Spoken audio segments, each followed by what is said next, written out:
on the whole motif, it would seem in veteran media these days, like SEAL Team on Paramount Plus streaming service, it's a story about SEAL Team, current set, and the team leader is suffering with TBI. And it's getting worse and worse. And now it's starting to affect the team. Now the team has to cover for him. Now it's starting to affect safety. And then, and this is just sort of leading on to the whole suffering in silence situation, which is why, again, I'm going to push the whole book link. And for everybody watching this in replay land, to check out the book link, because stories like this have to be told. Reading something like this will help you share your story if you have one to share.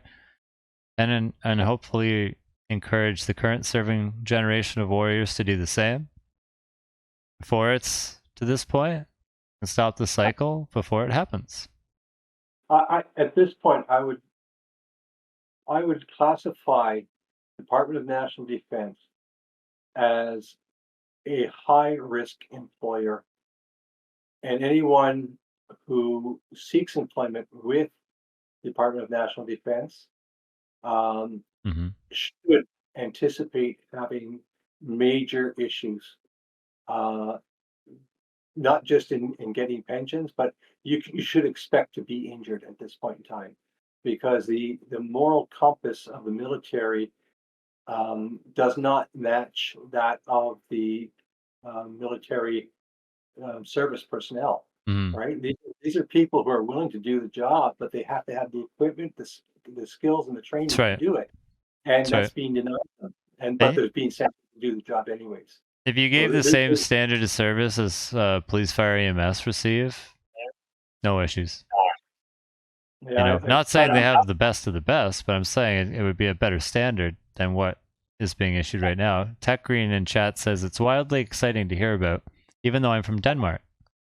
And so this is another point of what I was making earlier about a screenplay. It's a wildly transferable story. Yeah. Well, wildly transferable story. Something like Netflix. Ireland, Britain, Germany. Yeah. Australia. All of Scandinavia. Right. They all use NATO. African.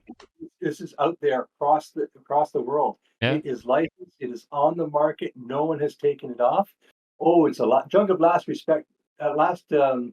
resource for the military, right? Because the military, they go out, they get dehydrated, and when they go on leave, they get, they drink heavily. So this is not a suitable drug to them, right? Well, I've bet a lot of civilians who took it on vacation, right, going to the nightclubs, drinking, and they had the same reaction. There's one girl I know. She is just phenomenal. She's in the book, she took one pill, and she had a complete psychotic break and was returned to Canada in a wheelchair, drooling, non-functioning. The brain, man. Yeah. Brain. That's 40 years ago now, right? For 30 years ago? For her, we're looking at 2015, 2014, thereabouts. That's fucked. When she took it, I think. That's fucked. Yeah. And I mean, and like I said, they knew the injury rate was there back in from 85 to 87 when that first study was published. It was just completely ignored. Well, I'm glad that we're able to have this discussion, and I'm really hoping that we can have a few more, obviously, over the next few weeks. And when are you wanting to publish it for next November? No. I would like to see it published probably by spring. Springtime. Great. Yeah. Let's go, people. Smash that GoFundMe goal. Get in early to get a copy early. I'll make sure he signs it without the stamp. We just did a couple videos. There'll be so actually there's a media company handling the social media pages, because honestly, not only do I not have the time, I can't stand social media. It's too antisocial for me. So, Yep. You're not wrong, man. Yeah. So it's anti-social media, really. Yeah. So I have a company handling those feeds, and we just sent them a couple videos, and we have another one coming. So there's going to be several videos of people talking about the book. One of them, so the guy I told you who just got his pension a week ago. Actually, he's in the book. I can give his name. His name is Tim Riley. For sure. And like Tim Riley, for example, like he came back with the same injuries I have, never got any diagnosis. Was given a provisional diagnosis, but because he was not reacting right and he was acting out, they decided he was an administrative burden, so they kicked him to the curb. And they released him. They returned up his pension contributions, and no resources, nothing. He ended up in prison for assault. He asked for extra time so he could enter a program while he was in prison. He now helps people who are in prison that are being released. And in fact, I'm going to say this just to see the importance of, because I do have a grandnephew who's in juvenile detention because of stuff that went wrong in his life and without the skills to adapt to it. And I've just connected Tim to my grandnephew to help him so that when he gets out, he's got something to look forward to, and he doesn't compromise his integrity and end up back inside again. Right. So I mean, that's how far Tim has gone. To go from being discarded by our nation and treated like trash, imprisoned because he didn't get medical treatment and properly diagnosed. Spent 31 years waiting for a medical pension, and he's out there helping others. Tech wants to say that the GoFundMe link is now on my Facebook and Discord. Tech's a pretty cool content creator as well. Thank you so much. Appreciate it. Yeah, like the more we can share it, the more we can get it out. If you can't afford to toss a coffee or a beer onto the GoFundMe link, that's cool. Sharing the link is totally free. Share it with grandma.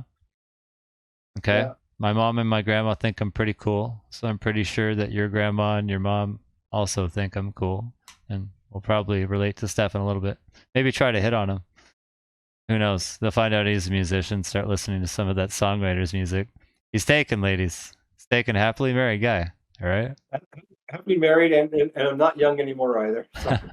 I will take all that deflection, everyone. Hi, I'm the Bro G, a.k.a. Josh. Nice to meet you. People don't know my real name. They're like, bro's name is Josh? That's so weird. Well, thank you so much for being on the show tonight. We're going to be having Stephen on at least once a week for the rest of December. And then we'll get some updates as the book is getting ready to launch, hopefully closer to the spring. Definitely check out the GoFundMe in my About section. If you're looking on YouTube, go over to my Twitch at twitch.tv/thebrog. Check out the About section. Yes, you'll probably be able to see it on YouTube, but it's easier to find on Twitch because they're all beautifully displayed. Biggest Pancake, comment, donating. Pancake, you're amazing, my guy. Thank you so much for your support. All of you are amazing. Here on the Bro Show, we do love the veteran support thing, because at Globo Gym, we're better than you. And no, I'm just kidding. I can't even follow through with that jokingly. No, it's about the community. It's about helping each other get through it. We've all got a billion problems. And if we're working together, that is one less that we have to bear by ourselves, right? Yeah, and you know what? Like you set that example, Josh. You always have, and for that, I'm so grateful. I'm thankful to have been invited.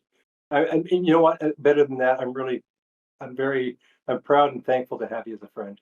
I'm proud to call you brother. From the day we met, and I've been honored to I'll be your shield and your sword, my friend, till death do we part as friends. Well, it's a mutual feeling, I assure you. Thank you so much. Hell yeah, man. Ladies and gentlemen, Stephen Beardwood, the founder of Veterans House Charity and the author of Instinctive Measures. Go check it out. I'm going to put the link up one more time here in live. And if you are checking this out in replay land, it's on GoFundMe, Instinctive Measures. Check it out. I put the link below.